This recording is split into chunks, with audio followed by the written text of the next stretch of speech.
Tara, let's explore this brand new 3-story, 5-bedroom house na sigurado magugustuhan mo.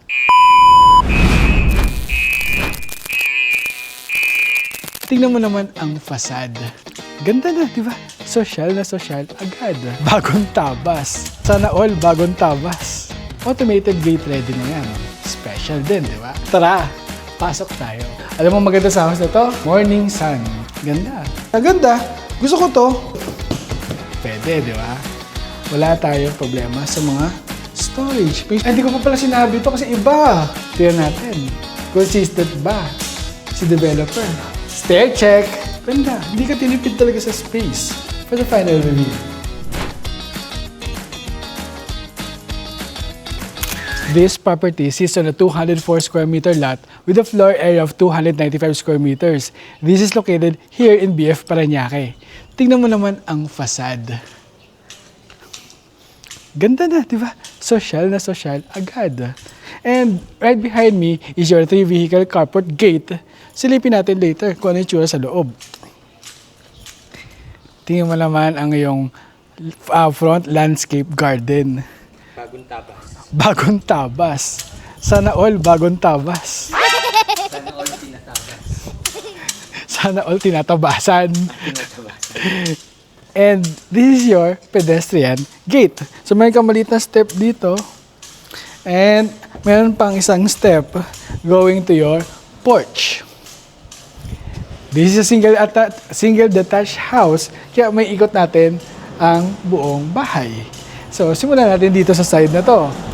This is your front garden, your mini garden, no? At meron isang step pababa going to your 3-vehicle carport. This is the third and final episode sa ating series, no? So, almost the same na gate, no? Iba lang ng design, pero automated gate ready na yan. This is your 3-vehicle carport. Isa dito, 1, 2, and 3. Nakaparallel yung isa, no? At syempre, just like the other videos natin dito, yung episode 1 and 2, ang sabi ko doon, may although the same sila ng lot size, no? Same developer, pero may kanya-kanya silang unique features. Dito, ang wala sa iba, ay meron siyang storage area. Wala niyan sa ibang house na pinakita natin sa episode 1 and 2. Special din, di ba? Siyempre, look at the ceiling. You have your wood design PVC ceiling. Here, ay nakasarado. Well, this is your access to your daily kitchen and service area. Nadaanan na natin to. Alam mo na to. Pressure. Water pressure. Nasa third episode na tayo. This is your constant pressure system na DAB ang brand. So, again, 3-story house to, hindi mo may experience ang mahinang tubig. Well, this could be your extension of your service area, no? May gripo ka na din dyan. Para kung gusto mo maglinis dito, no? Hindi ka mahirapan kasi may water source ka na dito. Siyempre, ang ating cistern. Talungin mo naman kung nagbabaha. Hindi nagbabaha dito, kaya walang problema ang cistern mo. Naalala mo yung last vlog natin? Ayan yun, no? Nandito tayo ngayon sa likod. So, dugtong-dugtong na to. Well, again, this is the third and final episode, no? Kasi yung pang-apat, nabenta na. Damn! Well, eto na. Nagsisimula na ang ating side garden. So, eto yung side garden natin. Meron tayo dito ang windows. At dire-diretso na ito, pampunta sa ating porch. Ngayon, habang naglalakad tayo dito sa ating side garden, meron ka ditong pathwalk at white pebbles, no? Labas pa lang ba? Gusto mo na? Kung nagustuhan mo to, please like, share, and syempre mag-comment ka na din. And don't forget to subscribe. May ganun pa. Parang nagulat pa si Mark. Nakakainis yung mukha niya. Wait lang, sasara ko lang. Kunwari naka-close. Kunyari di yan naabutan. Well, This is your porch. Again, doon tayo na guys sa pedestrian gate. Naikot na natin yung buong house. Meron ka na ditong canopy mo na may PVC design. PVC na wood design. May window dito. Ang ganda nitong tiles na to, no? Naka-tiles siya. Pati, ito. Green, black, and brown. Gray and black and brown. Ganda ng combination, no? At syempre, itong door mo, ang yung main door ay solid wood door. Wala pa siyang digital lock, just like the other houses na tingnan natin sa ating episode 1 and 2. Episodes 1 and 2. Kasi ikaw na maglalagay ng digital lock mo para sure na sure tayo na ikaw lang ang may access nun. Ano pa hinihintay natin? Tara, pasok tayo. Look how spacious this house is. Pero syempre na naman tayo. Papasok mo, ano una mo makikita? This is your powder room. So you have your powder room. Syempre, alam mo advantage nito. Kunyari, dating ka na, galing ng work, no? Pero tapos ing-i ka na. Papasok mo, eto na yung powder room. So, Kala ko, pasok mo, pa-powder ka na. hindi. Magwiwi lang. So, you have here your vanity mirror na circular, may ilaw yan, may sink na dito, may wall-mounted sink cabinet ka na, may toilet, may bidet, at may niche ka dito, at meron kang sliding window na maliit. Hindi problema kung wiwi ka na pagdating mo ng house, di ba? Ayan na agad. Hindi ka na yung pupunta pa ng bedroom, di ba? Nandiyan na agad. And, Pwedeng umuwi sa labas. ano ka, aso? So, this is your living area. Meron ka na dito split type aircon na Daikin. Nandiyan na yan. Well, may sliding window na tayo doon from the very beginning. From the entrance pa lang, meron ka na sliding window dyan. Meron ka din dito. At meron pa doon. So, ang dami. Alam mo, di ba? Nasa third episode na tayo. Almost the same sila ng design. Pero magkakaiba sila ng layout. Pero yung mga key features, pareho lang naman sila. Kung presko sa kabila, sa episode 1 and 2, presko din naman dito. Nag-iiba-iba lang ng layout. Depende yan sa taste mo. Mamaya, talangin ko kayo ano mas gusto nyo. Pero, for the meantime, nandito tayo sa ating third episode. This is your living area. Nandito ang iyong media wall. By the way, hindi ko nabanggit ito sa mga sa episodes 1 and 2 natin. May mga nakikita kayo sa mga corners na mga wire. Yan yung natin. Wire for our or cable for our CCTV. Na ikakabit kapag binili mo na tong house na to. Again, yung mga center lights natin, ikaw na maglalagay niyan. Mayroon ka na dito drop ceiling na may ilaw. Mayroon ka din dito drop ceiling ulit na design na diretso hanggang sa kabila. Pero, this is your, dining area. So, ikaw na bahala maghati, no? Pero, dito kasi sa side na to, although, pwede itong extension ng yung living area mo para mas maluwag ang living area mo. Mayroon ka na dito sliding window na napakalaki. Paano ba ito binubuksan? Hindi ko siya alam buksan, guys. So, sinarado ko na lang ulit. Pero, this is your living area, no? Ay, dining area. You have here your large. Hindi yung buksan ni Dex. So, nandito tayo sa ating dining area, no? Kasya dito mga 6 to 8 seater na dining set.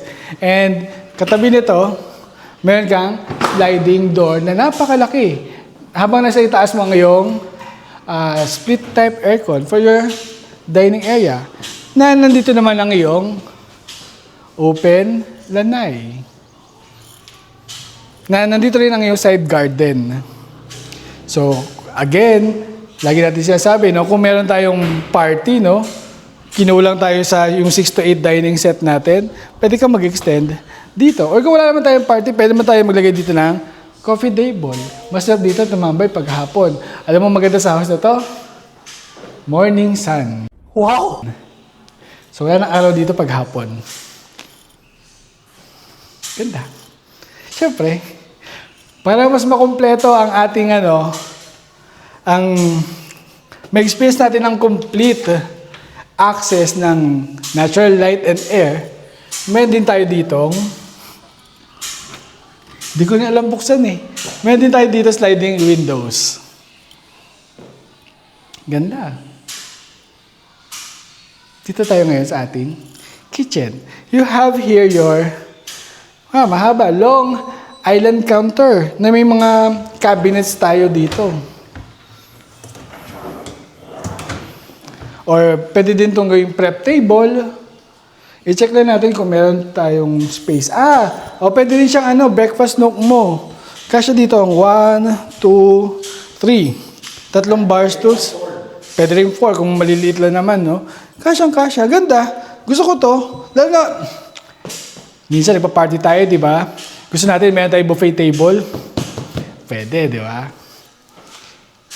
This is semi-furnished din, just like the other houses, no? Sa ating episodes 1 and 2. May cabinets ka na dyan. Well, appliances ang sinabi ko eh. So, meron tayo dito microwave oven at oven na Elba ang brand. Meron ka na din ditong induction cooktop, Elba ang brand at Elba range hood. Nakakabit na yan dyan. So, meron ka dito fixed window sa ibaba at meron kang awning window sa itaas. Siyempre, hindi ka bibiguin ng mga cabinets mo dito sa ilalim, no? Ganda. Wala kang problema. Sa houses na mga nakita natin, sa episodes 1 to 3 hanggang ngayon, wala tayong problema sa mga storage. May shelves ka pa dito. Same pa rin naman, modern, multifunctional faucet ang kasama na dito. At meron ka na ding LG side-by-side refrigerator. Well, pare-pareho lang din ang brand na lahat ng kitchen appliances ay Elba, maliban sa ref na LG. Pare-pareho sila ng brand, puro Elba. Hindi siya basta-basta brand lang na basta makapaglagay ka lang ng appliances sa house. Hindi sila ganon. So, dito ang iyong circuit breaker. At may door dito. Ito yung door. This is the door, yung kanina sinabi ko. Hindi ko pa pala sinabi ito kasi iba. So, this is the door that leads to your daily kitchen and service area. So, ito yung cooktop mo na 3-burner. Meron kang Elba na range hood. May cabinets ka pa rin dyan. May sink ka dito na naka-tiles kasi ito yung service area mo, no? May front load ka na washer and dryer na Panasonic pareho. Ito yung kanina access na hindi natin nabuksan kanina. So, ito yung access mo to your vehicle carport at doon yung side na going to your cistern. So, nasa na maid's room or nasa na staff room? Nandito. So, this is your staff room. Meron siyang sariling toilet and bath. So, ang access niya ay yung sisimula dito sa door na to. Diretso na siya dito sa daily kitchen mo pag may mga dalang pinamili. You are into fun and entertaining property tours of brand new and awesome properties like this. Don't forget to follow us on Facebook, Instagram, and TikTok. And make sure to subscribe to our YouTube channel, like and share this video, and hit the bell button for more exciting property tours. At ang kakaiba dito sa house na to, ang stairs mo nakatago doon. Pagpasok mo ng house mo, di ba yung episodes 1 and 2? Pagpasok mo, makikita mo yung stairs mo, di ba? Pag ano ka na. Dito, medyo nakatago siya kasi ang access mo, nandito ka sa side na to. Sa kitchen area. Nasa kitchen area. Kumbaga, walang bisita ng makakaakyat basta, kundi siya dadaan dito sa kitchen. Hindi mo na siya basta kakain sa kitchen. Kumain muna bago umakyat. So, this is your stairs na going to the second and third floor. So, same pa rin. Meron kang wooden handrail na naka-tempered glass at ang riser mo ay mga solid wood pa rin. May mga pin lights na yan. Tingnan natin. Consistent ba si developer? Stair check. Consistent. Nice. Tuloy-tuloy talaga siya sa paggawa ng mga quality. Well, for us, no, kasi yun ang basis namin eh. So yun ang basis namin ng quality na gawa. And nandito na tayo sa ating second floor. And this is your first bedroom. Check natin. Pagpasok mo pala, makikita mo na agad ang iyong cabinets. May 3 cabinets dyan na may 6 na pintuan. Spacious din naman siya. Well, hindi siya kasi laki ng ibang bedrooms, no? Sabi ko nga, di ba, magkakaiba sila ng layout, magkakaiba sila ng features. Pero yung key features, same sila. This is your bed area, no? Kasi dito ang queen size bed. Sa side mo ang yung sliding window. At dito sa side na to, ang yung media wall. Nandiyan na yung cable mo and yung sa internet access. May 2 awning window sa magkabilang side. 2 sila. Siyempre, may siya sariling toilet and bath. Spacious din naman ang toilet and bath niya, no?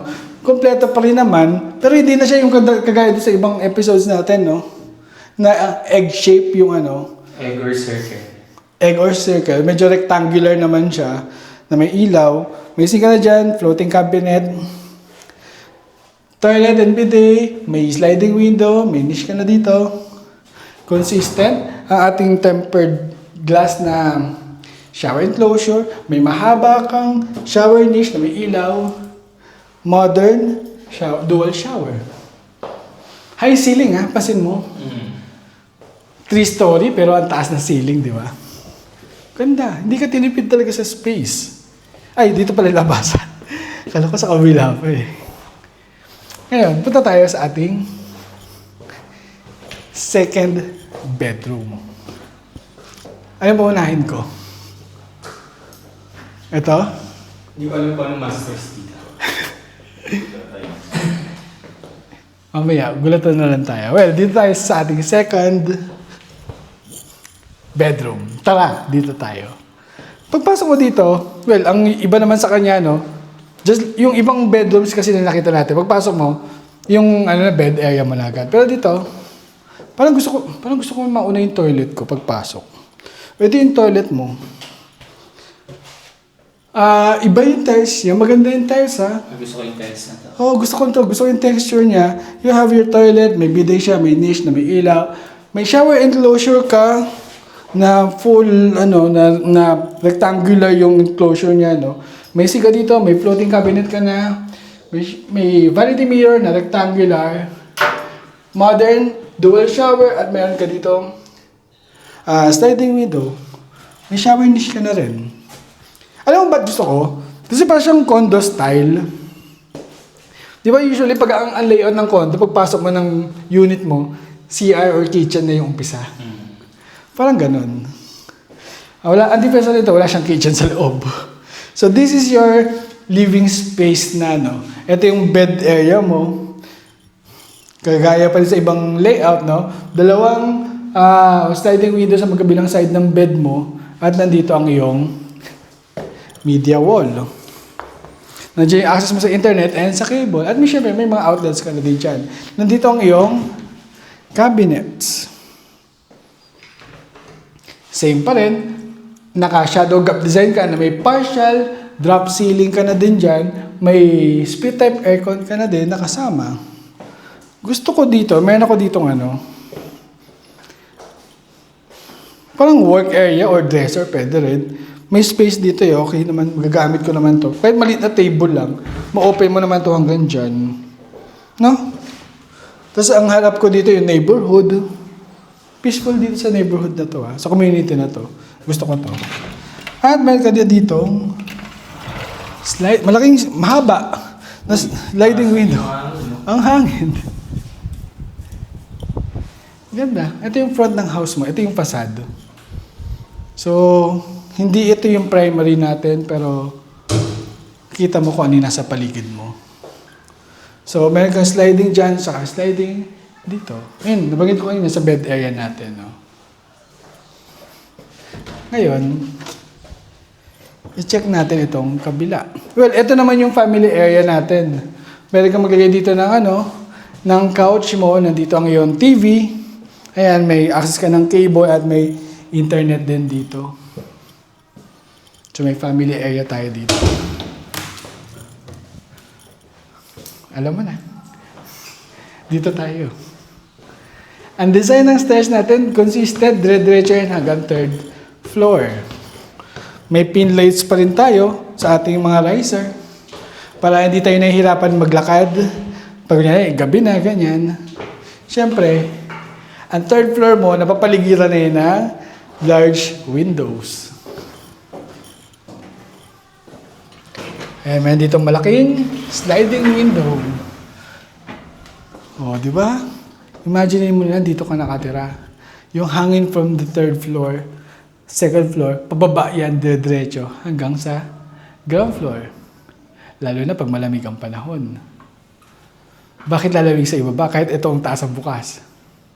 Kasi yung malamig na air, bumababa. Yes! Galing! So, dito na tayo sa ating Parang Wala.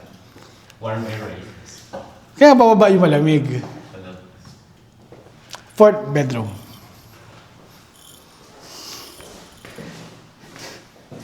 Ito ang ating bed area. Ang luwag nito kasang-kasya dito ang ang king sized bed.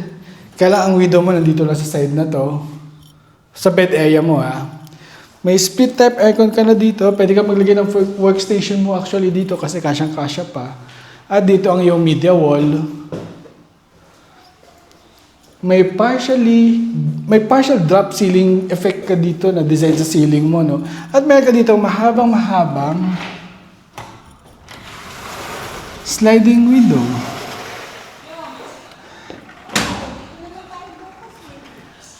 Ito yung nabenta natin, guys. Pero hindi na namin ipapakita sa iyo para nasa sa privacy ng bagong owner ng brand new house na yan.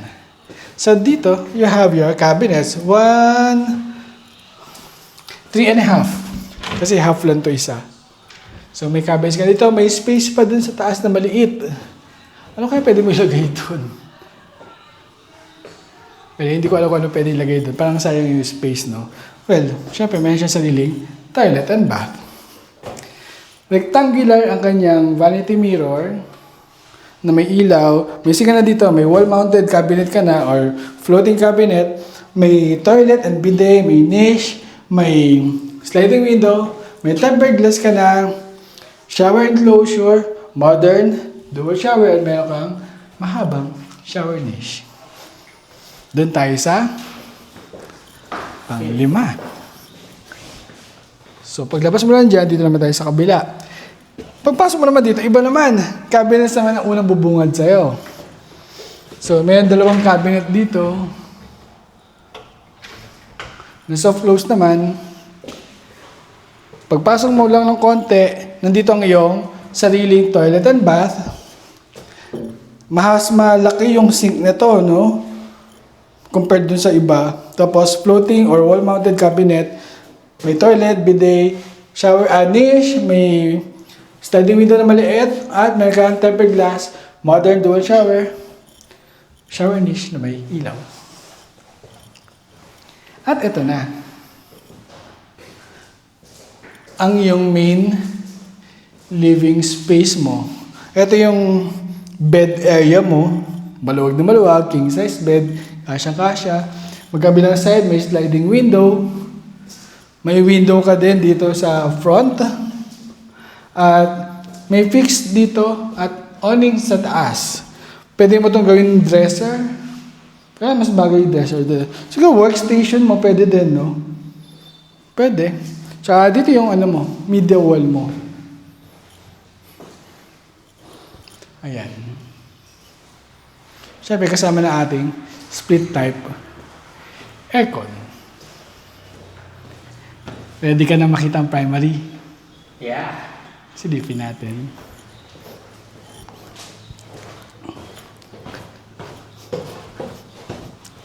So habang bumababa tayo, Guys, di ba nabanggit ko sa last episode natin kung i-disclose ko kung ano yung mga naging sakit namin? Hindi pa wala akong pag-decide, guys.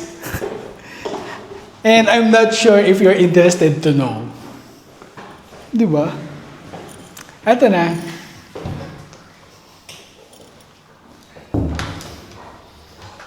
Ito na yung last bedroom natin. For the final reveal. The primary bedroom. Iba ulit ang design. Well, honestly guys, no, ang bedrooms dito sa house na to, hindi siya ganun kasing laki doon sa ibang houses na nakita natin nung episodes 1 and 2. Medyo mas maliliit ng konti dito, no? So this is your primary bedroom. You have your large windows dito.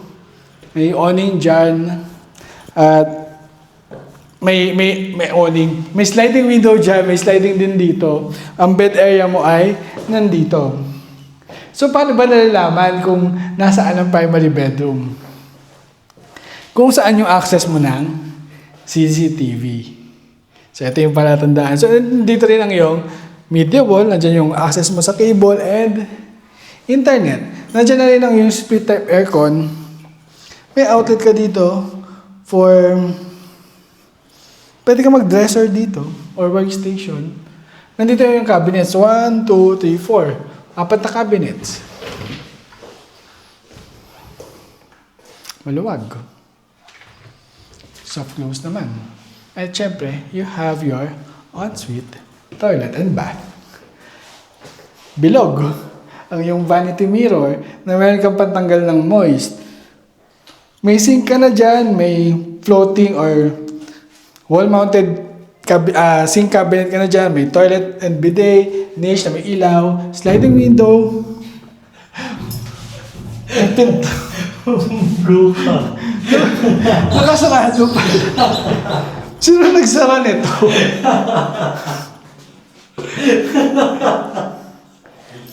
Nakasarado. So, 3 tayo. Meron ka ditong shower enclosure na tempered glass na bumunggo pa ako. Meron ka na dito ang modern dual shower at meron kang shower niche na may ilaw. Ngayon, gusto mo din ba tong house na to? Maganda rin to, guys. Which part of this house do you love the most? Is it the living area, dining area, the kitchen, or the bedrooms? This is Rise and Ika. See you in the next one.